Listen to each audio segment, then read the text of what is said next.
नमस्कार, स्वागत है आपका ओपीडी की चिड़िया में। मैं हूँ डॉक्टर अंजलि पठानिया दत्तर। तो आइए अब हम जानते हैं कि हमें चप्पल या जूता कैसा लेना है।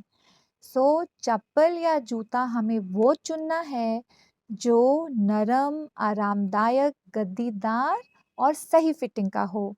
चप्पल या जूता ऐसा हो जो ज़्यादा से ज़्यादा पैर को कवर करता हो और आगे से बंद हो।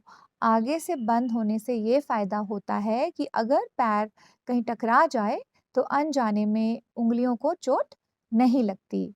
अगर हमारा जूता ज़्यादा से ज़्यादा पैर को कवर कर रहा होगा तो हमारा पैर उस जूते या चप्पल के अंदर स्टेबल रहता है, डोलता नहीं है और हमारी ग्रिप जूते के ऊपर अच्छी बनी रहती है।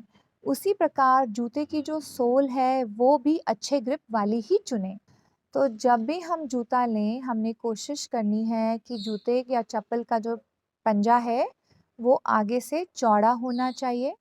हमें कैंची चप्पल या अंगूठे वाली चप्पल या ऐसी चप्पलें जिनका सिर्फ आगे-आगे ही स्ट्रैप है ऐसे नहीं लेनी है क्योंकि कई बारी पैर सुन्न होने के कारण चप्पल पैर से उतर जाती है और हमें चलते-चलते मालूम नहीं होता।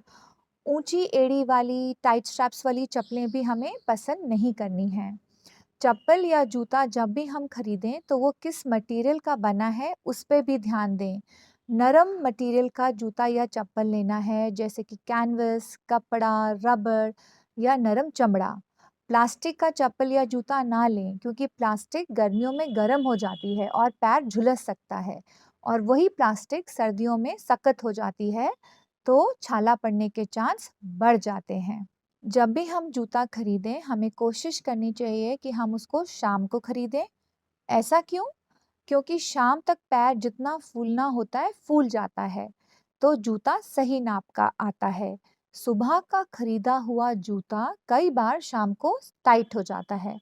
दूसरी बात ये कि सर्दियों में हमें मोटी जुराब पहननी होती है, डबल जुराब पहननी होती है, तो हमें ख़ास ध्यान रखना चाहिए कि एक साइज़ ढीला जूता हमें इस्तेमाल करना है, नहीं तो पैर का पंजा टाइट हो जाएगा, खून का सर्कल अच्छा नहीं होगा, ठंड लगेगी पैर में और उसमें छाला पड़ने के चांस बढ़ जाते हैं।